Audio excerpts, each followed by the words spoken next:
जय माता रानी। माँ भगवती की कृपा आप और आपके पूरे परिवार पर सदा सर्वदा बनी रहे, इसी मंगल कामना के साथ आप सभी का दिन शुभ और मंगलमय हो। दोस्तों, आज आप सुनेंगे महानवमी के व्रत कथा के बारे में। माँ दुर्गा समस्त ऋषियों से कहती है, हे भक्तगणों, जो भी मेरी इस कथा का श्रवण ध्यान पूर्वक करेगा उसके समस्त दुखों का नाश मैं स्वयं करूँगी। जो भी इस कथा का प्रचार करेगा उसके कोटि कोटि पापों का नाश होगा और उसे सुख समृद्धि की प्राप्ति होगी। तो दोस्तों, वैदिक पंचांग के अनुसार शारदीय नवरात्रि की शुरुआत 3 अक्टूबर से हो रही है। यह पर्व जगत जननी आदि शक्ति माँ दुर्गा के लिए समर्पित है। इस दौरान माँ दुर्गा के 9 रूपों की पूजा की जाती है। साथ ही माँ दुर्गा के नियमित व्रत भी रखा जाता है। यदि कोई महापाप भी यह नवरात्रि का व्रत करता है तो वह निश्चित ही समस्त पापों से मुक्ति पा लेता है, इसमें संशय नहीं है।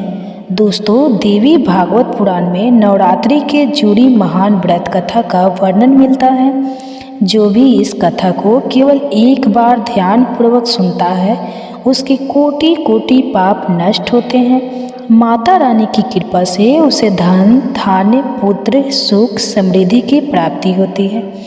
इसलिए प्रत्येक बुद्धिमान मनुष्य को नवरात्रि के व्रत की इस कथा को ध्यान पूर्वक सुनना चाहिए। जो इस कथा को सुनता है और सुनाता है तथा इस कथा का प्रचार करता है उसकी कभी अधोगति नहीं होती है। आइए आपको सुनाते हैं नवरात्रि व्रत की महान कथा। एक समय की बात है, भगवान शिव कैलाश पर्वत पर ध्यान मग्न होकर बैठे हुए थे। तभी देवर्षि नारद अपने हाथ में वीणा लेकर कैलाश पर्वत पर उपस्थित होते हैं। देवर्षि को देखकर महादेव अत्यंत प्रसन्न होते हैं और उनसे कहते हैं, पधारिए देवर्ष, आज किस प्रयोजन से कैलाश पर आपका आगमन हुआ है? देवर्ष कहते हैं, हे देवादिदेव भी, यदि आप पूछ रहे हैं तो बताने की चेष्टा करता हूँ। हे प्रभु, मैं आपके पास नवरात्रि के व्रत का महात्म सुनने के उद्देश्य से आया हूँ। यह व्रत क्यों रखा जाता है? इस व्रत को करने से कौन सा फल प्राप्त होता है? इस व्रत की विधि क्या है तथा इस व्रत के नियम क्या हैं? कृपया आप मुझे सब बातों का ज्ञान प्रदान कीजिए। महादेव जी कहते हैं, हे देवर्ष, आज आपने उत्तम प्रश्न किया है। आपके माध्यम से समस्त संसार को इस व्रत का महात्म्य पता चलेगा, इसलिए आप ध्यान से सुनिए। आज मैं आपको इस व्रत का महात्म्य सुनाता हूँ तथा इस व्रत को करने के विधि और नियम भी बताता हूँ। किंतु उससे पहले मैं आपको नवरात्रि के व्रत की एक महान कथा सुनाता हूँ। जो भी मनुष्य इस कथा का श्रवण करता है उसके समस्त पापों का नाश होता है, उसके दरिद्रता का भी नाश होता है। इसलिए आप इस कथा को ध्यान से पूरा सुनिए और इसका प्रचार कीजिए। देवर्ष कहते हैं, हे प्रभु, कृपा आप मुझसे वह कथा कहिए। मैं इसे ध्यान से पूरा सुनूंगा और इसका प्रचार करूंगा। तब भगवान शिव देवर्ष नारद को कथा सुनाने लगते हैं। हे देवर्षि, पूर्व काल की बात है, कौशल देश में एक अत्यंत दीन दरिद्र धनहीन एवं विशाल कुटुंब वाला सुशील नामक एक वैश्य रहता था। उस वैश्य की अनेक संतानें थीं जो कोई काम नहीं करती थी और धन के अभाव से हम हमेशा दुखी रहा करते थे।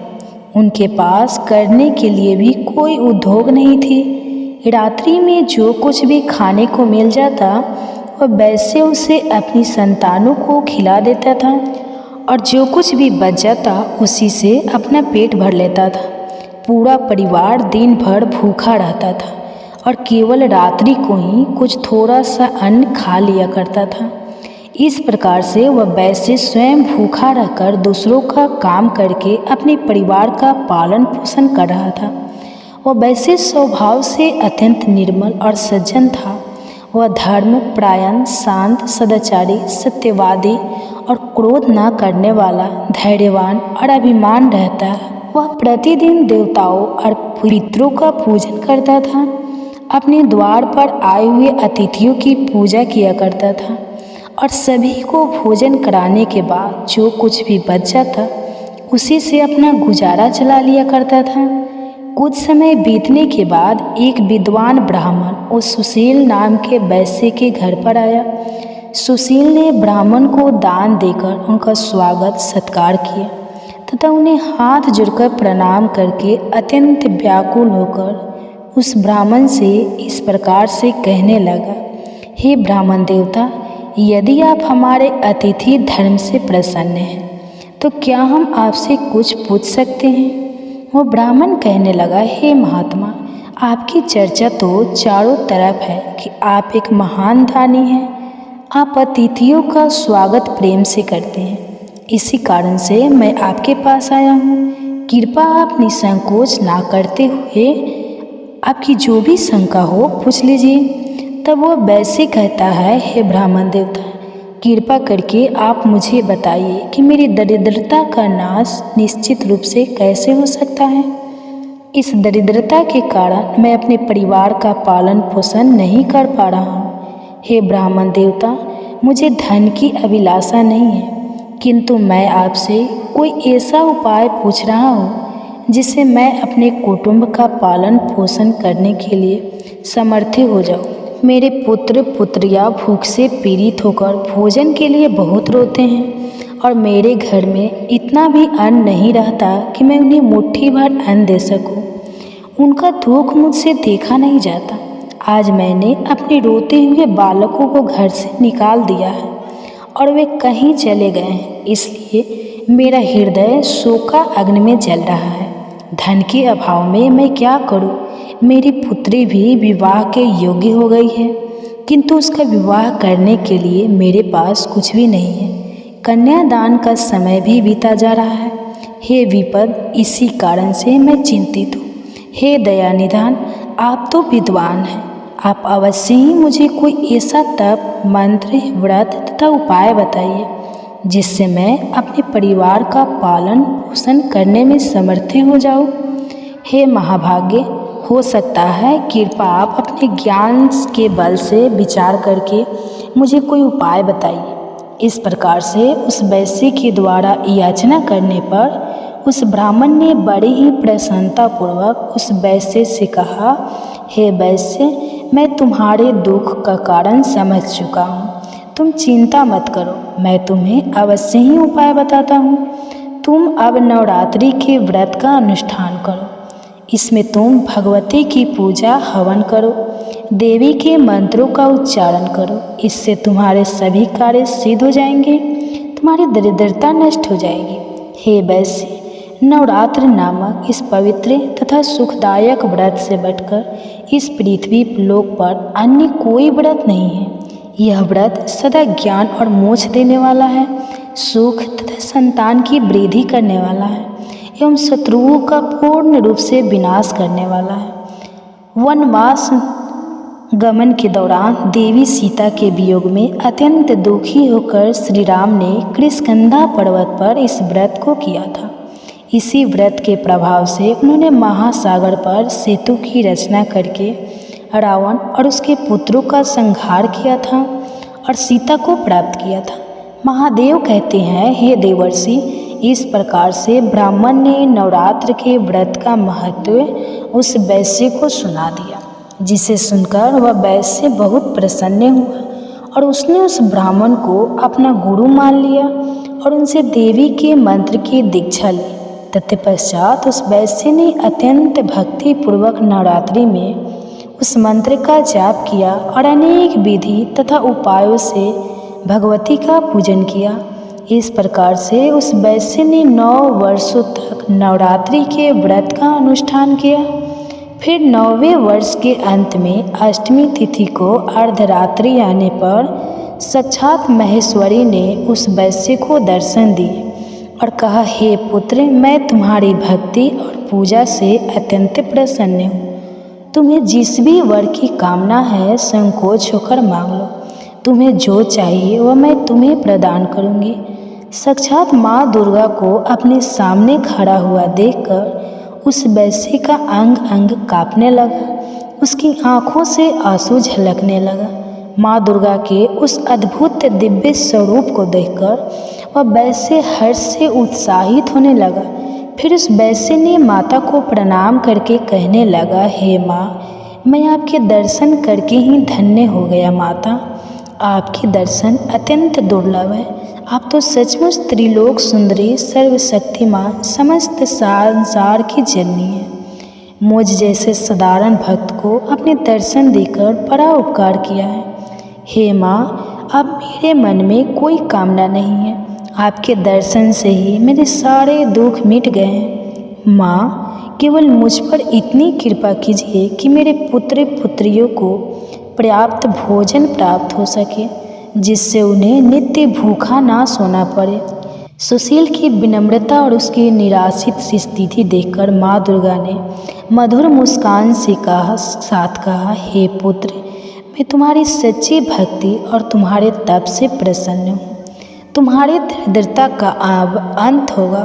तुम्हारा घर धन धान्य से भर जाएगा और तुम्हारे परिवार की सारी समस्याएं समाप्त हो जाएंगी। तुम्हारे बच्चे को भी अच्छा भविष्य मिलेगा और तुम्हारी पुत्री का विवाह भी जल्द ही होगा। तुम्हारी पीढ़ियां सुख और समृद्धि से पूर्ण होगी।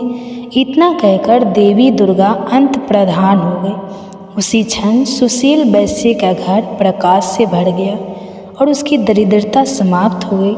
देखते ही देखते उसके छोटे से घर की जगह एक विशाल महल खड़ा हो गया। उस महल में स्वर्ण मणियों और बहुमूल्य रत्नों का भंडार भर गया। उसकी सारी संतानें खुश और तृप्त हो गई। सुशील के पास अब न केवल अपने परिवार के लिए अन्न था, बल्कि वह दूसरों की भी मदद कर सकता था। समय बीता और सुशील वैश्य की पुत्री का विवाह धूमधाम से संपन्न हुआ। सुशील वैश्य ने अपनी भक्ति और श्रद्धा को कभी नहीं छोड़ा और माँ दुर्गा के प्रति आभार व्यक्त करता रहा। उसका जीवन अब आनंद और समृद्धि से भरपूर हो गया था।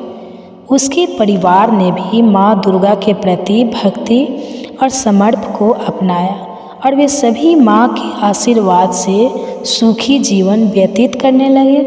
भगवान शिव कहते हैं, हे देवर्षि, इस प्रकार से मैंने आपको नवरात्रि के व्रत की महाकथा सुनाई है।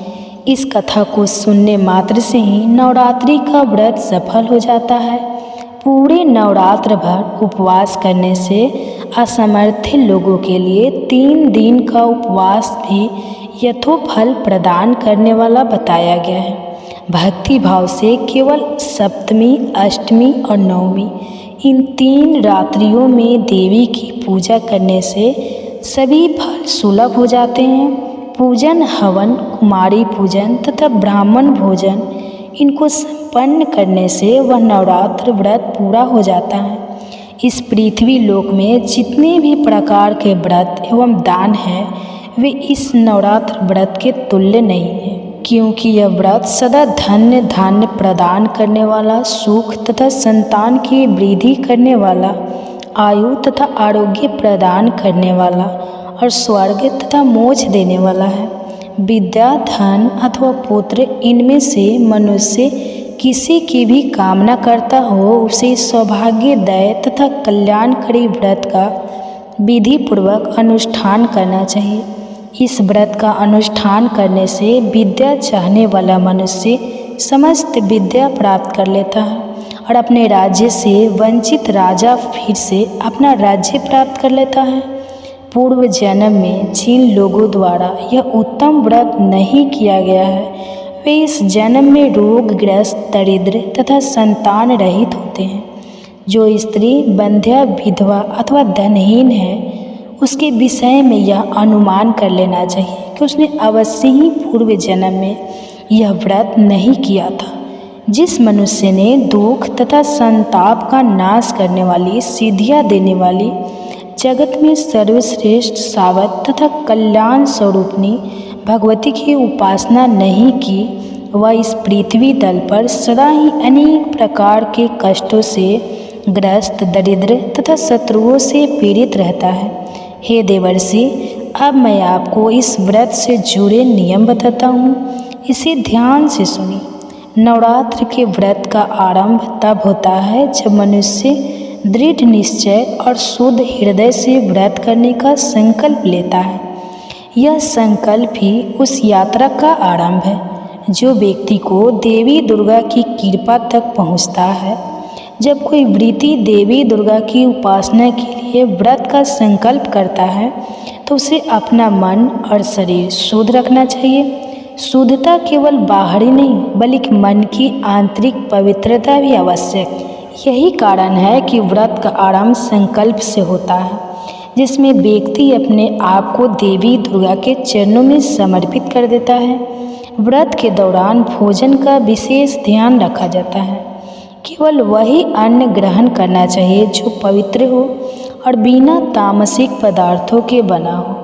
यदि कोई पूरे 9 दिनों तक उपवास कर सकता है तो यह श्रेष्ठ माना जाता है, लेकिन यदि शारीरिक कारणों से ऐसा संभव ना हो तो फलाहार या एक समय का भोजन ग्रहण किया जा सकता है। भोजन में सात्विक होनी चाहिए, अर्थात प्याज, लहसुन और मांसाहार से दूर रहना चाहिए। संयम से जीवन जीना ही सच्ची उपासना है। जब तुम देवी दुर्गा की आराधना करो तो उन्हें केवल फूल, धूप और दीपक से नहीं बल्कि अपने हृदय की भक्ति से अर्पित करो। देवी को लाल पुष्प विशेष प्रिय होते हैं, इसलिए उनकी पूजा में लाल फूल चढ़ाना उत्तम है। लेकिन इससे भी अधिक महत्वपूर्ण है अपने मन का पूर्ण संपन्न पूजा के समय अपने मन को देवी दुर्गा के 9 स्वरूपों में से हर एक रूप के प्रति समर्पित करो। हर दिन एक रूप की पूजा करो और उनकी शक्ति का ध्यान करो। पूजा के साथ साथ उनकी महिमा का गान करना, उनकी कहानियों को सुनना और सुनाना भी अत्यंत शुभ माना जाता है। व्रत के इन दिनों में क्रोध, लोभ, मोह और द्वेष से दूर रहना चाहिए। यह समय है आत्मनियंत्रण और साधना का। अपने मन में सत्य, अहिंसा और संयम के नियमों का पालन करो। इस दौरान अपने शब्दों और कर्मों से किसी का दिल ना दुखाओ। यह व्रत केवल शरीर को कष्ट देने का नहीं बल्कि आत्मा को शुद्ध करने का समय है। जितना अधिक तुम अपने मन और हृदय को पवित्र रखोगे उतनी ही देवी दुर्गा की कृपा तुम पर बरसेगी। हे नारद, ध्यान भी इस व्रत का एक अभिन्न अंग है। देवी के मंत्रों का जाप करो और उनके स्वरूप का ध्यान करो। जब तुम ओम दुर्गाय नमः मंत्र का जाप करोगे तो वह शक्ति और साहस को उत्पन्न करेगा। ध्यान में बैठकर देवी के दिव्य रूप का चिंतन करो, उनकी महिमा को स्मरण करो, जिससे तुम्हारे भीतर की नकारात्मकता दूर हो जाएगी और शांति का अनुभव होगा। जब नवरात्रि के अंतिम दिन आते हैं तो देवी की कृपा को पाने के लिए कन्याओं का पूजन करना अत्यंत महत्वपूर्ण है। कन्याएं देवी का ही रूप मानी जाती हैं, इसलिए 9 कन्याओं को आमंत्रित करके उनकी सेवा करो, उन्हें भोजन कराओ, उनके पैर धोकर आशीर्वाद लो। यह पूजन तुम्हारी साधना को पूर्णता की ओर ले जाएगा। और हाँ, इस व्रत के दौरान तामसिक आहार से दूर रहना आवश्यक है। मांस, मदिरा और तामसिक वस्त्रों से दूरी बनाकर रखनी चाहिए। व्रती को एकदम सात्विक जीवन जीना चाहिए, जिससे उसकी साधना में कोई विघ्न ना हो। यह 9 दिन केवल तपस्या के दिन नहीं है, यह आत्मिक जागरण के लिए दिन है। भगवान शिव ने नारद को नवरात्रि के व्रत का महत्व समझाते हुए कहा, यह व्रत केवल सांसारिक इच्छाओं की पूर्ति के लिए नहीं बल्कि आत्मा की उन्नति के लिए है। जो श्रद्धा और भक्ति से इस व्रत का पालन करता है वह देवी दुर्गा की कृपा से सारे कष्टों से मुक्त हो जाता है और उसकी सभी इच्छाएं पूर्ण होती हैं। इसलिए हे नारद, जो भी इस व्रत का संकल्प ले उसे तन, मन और आत्मा की पूर्ण पवित्रता के साथ इस साधना को करना चाहिए। इस प्रकार से भगवान शिव ने नवरात्रि का महात्म और कथा सुनाई है। दोस्तों, आप जानते हैं नवरात्रि में मिलने वाले संकेतों के बारे में। अगर आपका भी ऐसे संकेत मिलते हैं तो माँ दुर्गा आप पर प्रसन्न है। दोस्तों, नवरात्रि में माँ की पूजा करते समय अगर आपको ऐसा प्रतीत हो रहा है कि माँ की मूर्ति आपको देखकर मुस्कुरा रही है अथवा माँ दुर्गा के होठ हिल रहे हैं, आपको अचानक ही ऐसा महसूस हो कि माँ दुर्गा आपकी तरफ ही देख रही है, तो यह बड़ा ही शुभ संकेत है। यदि आप माँ के चरणों पर अपना माथा टेकते हैं और अचानक ही कोई फूल आपके ऊपर गिर जाता है, तो यह संकेत है कि माँ आपकी भक्ति से अत्यधिक प्रसन्न है। आपकी कोई मनोकामना अवश्य ही पूर्ण हो जाएगी। दूसरा संकेत दोस्तों, यदि नवरात्रि में आपके द्वार पर कोई कन्या लाल वस्त्र धारण करके पधार रही है, उस कन्या को देखकर आपका मन अत्यंत प्रसन्न हो जाता है, तो यह बहुत ही शुभ संकेत है। आपको उस कन्या को कोई भेंट वस्तु अवश्य देनी चाहिए। साक्षात माँ दुर्गा ही उस कन्या के रूप में आपको संकेत दे रही है। और यदि नवरात्रि में आपके सपने में कोई कन्या दिखाई पड़ती है जो आपको देखकर बार बार मुस्कुरा रही है, तो आपको समझ लेना चाहिए कि माँ आपकी भक्ति से बहुत प्रसन्न है। और जब आपके जीवन से पूरा समय समाप्त होने वाला है, तो तीसरा संकेत, यदि आपको सपने में माँ के पद चिन्ह दिखाई पड़ते हैं और आप अपना पद चिन्हों का पीछा कर रहे हैं, लेकिन आपको माँ दुर्गा कहीं पर भी दिखाई नहीं पड़ती है, आप सपने में माँ को खोजने के लिए इधर उधर भाग रहे हैं, तो यह भी एक शुभ संकेत है। अगर आपको भी ऐसा सपना आता है तो आपके दुखों का अंत होगा। घर में यदि कोई बीमार है तो वह भी पूर्ण रूप से स्वस्थ हो जाएगा। चौथा संकेत दोस्तों, यदि आप माँ दुर्गा की आरती अथवा आराधना कर रहे हैं और आप माँ की भक्ति में पूर्ण रूप से डूब गए हैं और अचानक ही आपकी आंखों से आंसू आने लग जाए, आपके मन में एक विचित्र भाव प्रकट हो जाए जिसे आप समझ नहीं पा रहे हो, तो यह माँ का ही संकेत है। आपके हृदय में माता ने प्रवेश कर लिया है और जब आपकी इच्छा अवश्य ही पूर्ण होगी।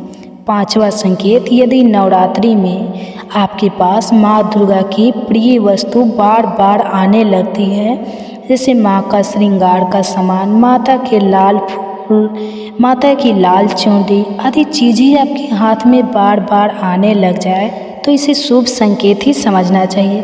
तो दोस्तों, इस प्रकार से भगवान शिव जी ने नारद जी को नवरात्रि के व्रत का महात्म सुनाया है। आपको यह कथा कैसी लगी कमेंट्स करके अवश्य बताएं। जानकारी अच्छी लगी तो वीडियो को लाइक ज़रूर करें, कमेंट्स में जय माँ दुर्गा अवश्य लिखें, साथ ही चैनल को सब्सक्राइब करें। आप सभी का धन्यवाद। ओम जय अम्बे गौरी मैया, जय श्यामा गौरी मैया, जय मंगल करनी मैया, जय आनंद करनी।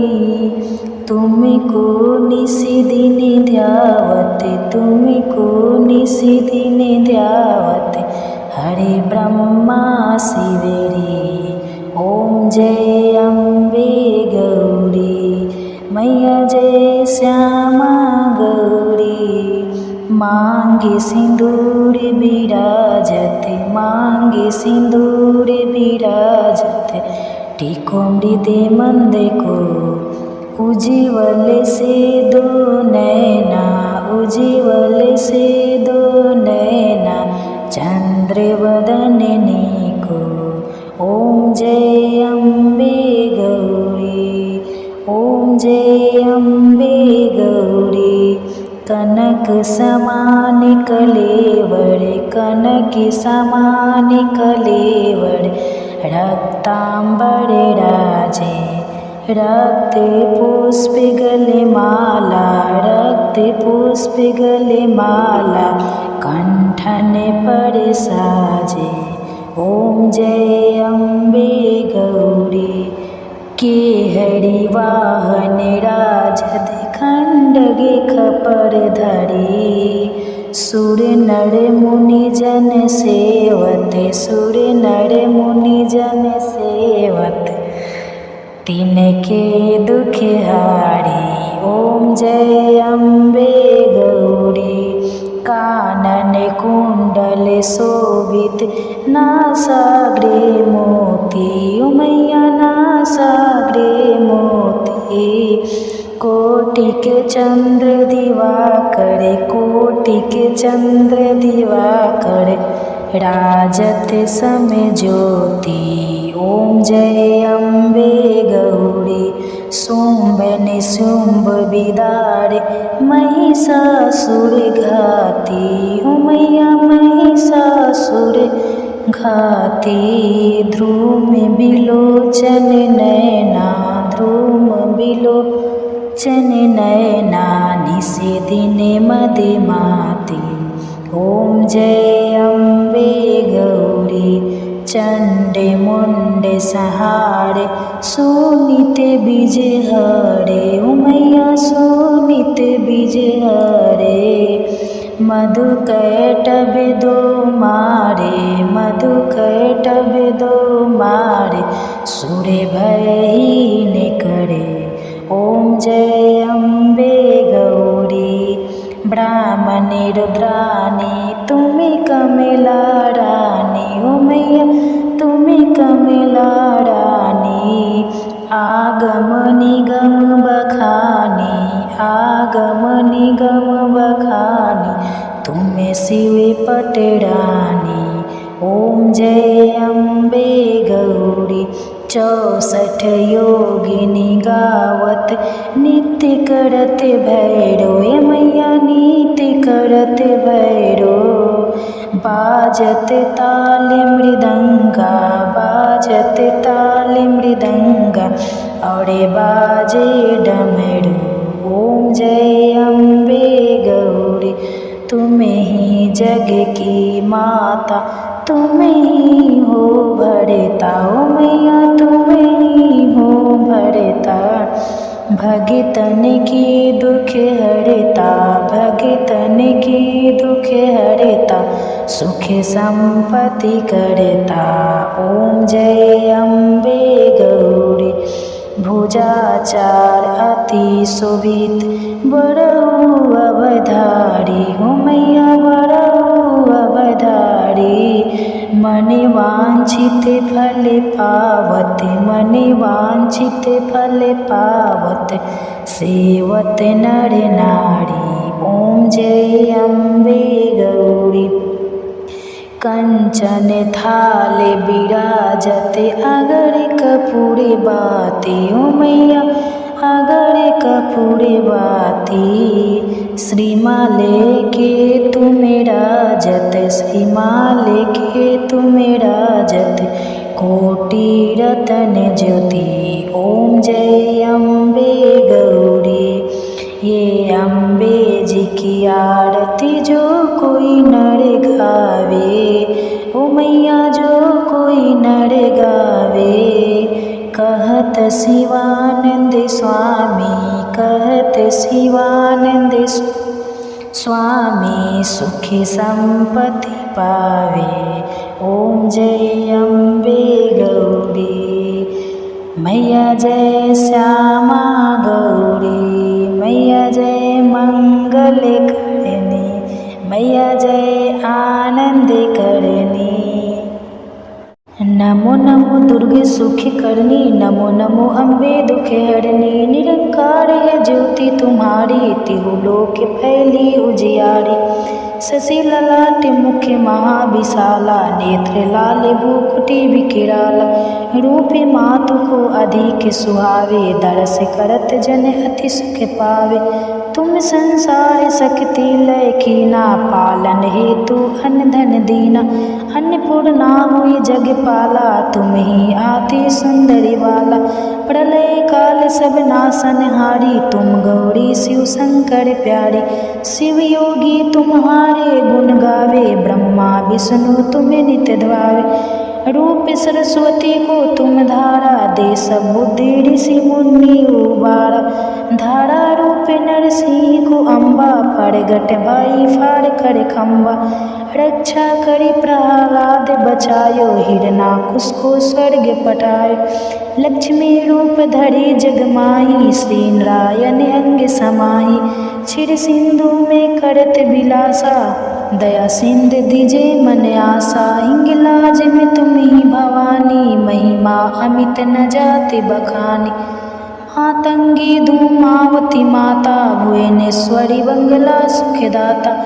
श्री भैरवी तारा जगतारिणी, छिन्न भाल भव दुख निवारिणी। केहरि वाहन सोए भवानी, लंगुर वीर चलत अगवानी। कर में खप्पर खंडग विराजे, जाको देखी काल डर भाजे। सोए अस्त्र और त्रिशूला, जाति उठत शत्रु है सूला। नगर कूट में तुम ही विराजत, तीहू लोक में डंका बाजत।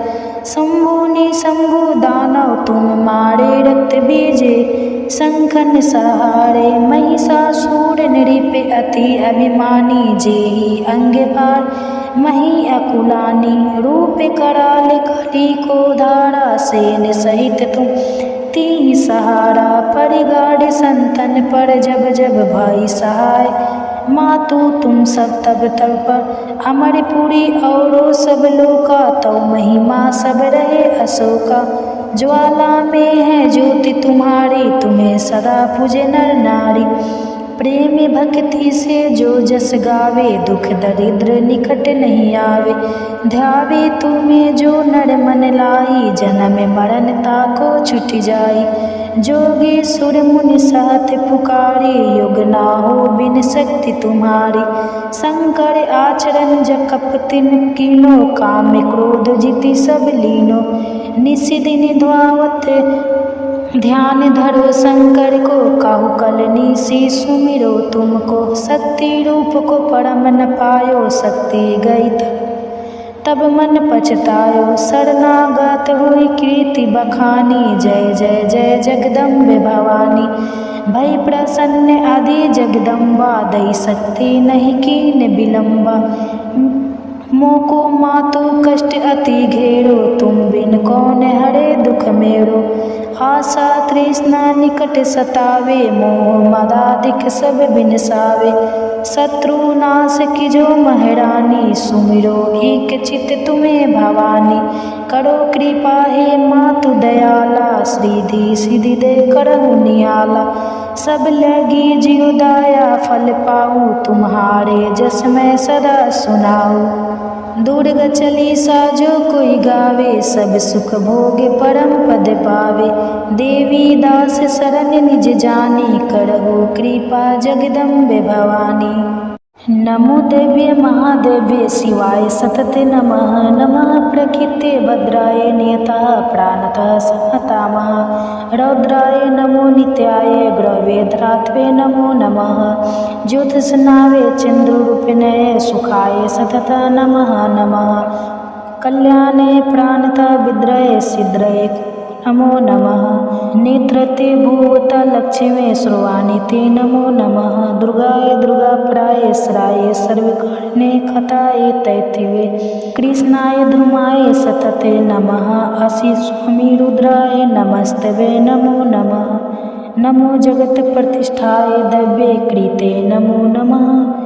या देवी सर्वभूतों से विष्णु मायधे स्थिता, नमस्तवे नमस्तवे नमस्तसे नमो नमः। या देवी सर्वभूतेषु चेतनेते विसीदे, नमस्तसे नमस्तसे नमस्तसे नमो नमः। या देवी सर्वभूतेषु बुद्धिरूपेण संस्थिता, नमस्तस्यै नमस्तस्यै नमस्तस्यै नमो नमः। या देवी सर्वभूतेषु निद्रारूपेण संस्थिता, नमस्तस्यै नमस्तस्यै नमस्तस्यै नमो नमः। या देवी सर्वभूतेषु क्षुद्रारूपेण संस्थिता, नमस्तस्यै नमस्तस्यै नमस्तस्यै नमो नमः। या देवी सर्वभूतेषु संस्थिता, नमस्तस्यै नमस्तस्यै नमस्तस्यै नमो नमः। या देवी सर्वभूतेषु शक्तिरूपेण संस्थिता, नमस्तस्यै नमस्तस्यै नमस्तस्यै नमो नमः। या देवी सर्वभूतेषु तृष्णारूपेण संस्थिता नमस्तस्यै नमस्तस्यै नमस्तस्यै नमो नमः। या देवी सर्वभूतेषु क्षणिकरूपेण संस्थिता नमस्तस्यै नमस्तस्यै नमस्तस्यै नमो नमः। या देवी सर्वभूतेषु जयतिरूपेण संस्थिता नमस्तस्यै नमस्तस्यै नमस्तस्यै नमो नमः। या देवी सर्वभूतेषु लज्जारूपेण संस्थिता नमस्तस्यै नमस्तस्यै नमस्तस्यै नमो नमः। या देवी सर्वभूतेषु शान्तिरूपेण संस्थिता नमस्तस्यै नमस्तस्यै नमस्तस्यै नमो नमः। या देवी सर्वभूतेषु श्रद्धारूपेण संस्थिता नमस्तस्यै नमस्तस्यै नमस्तस्यै नमो नमः। या देवी सर्वभूतेषु कनितेरूपेण संस्थिता नमस्तस्यै नमस्तस्यै नमस्तस्यै नमो नमः। या देवी सर्वभूतेषु लक्ष्मीरूपेण संस्थिता नमस्तस्यै नमस्तस्यै नमस्तस्यै नमो नमः। या देवी सर्वभूतेषु वृत्तिरूपेण संस्थिता नमस्तस्यै नमस्तस्यै नमस्तस्यै नमो नमः। या देवी सर्वभूतेषु समृद्धिरूपेण संस्थिता नमस्तस्यै नमस्तस्यै नमस्तस्यै नमो नमः। या देवी सर्वभूतेषु दयारूपेण संस्थिता नमस्तस्यै नमस्तस्यै नमस्तस्यै नमो नमः। या देवी सर्वभूतेषु दृष्टिरूपेण संस्थिता नमस्तस्यै नमस्तस्यै नमस्तस्यै नमो नमः। या देवी सर्वभूतेषु मृत्युरूपेण संस्थिता नमस्तस्यै नमस्तस्यै नमस्तस्यै नमे नमः। या देवी सर्वभूतेषु भ्रान्तिरूपेण संस्थिता नमस्तस्यै नमस्तस्यै नमस्तस्यै नमो नमः। इन्द्रियाणामधिष्ठात्री भूतानां चाखिलेषु या भूतेषु सततं तस्यै व्यापिदेवे नमो नमः।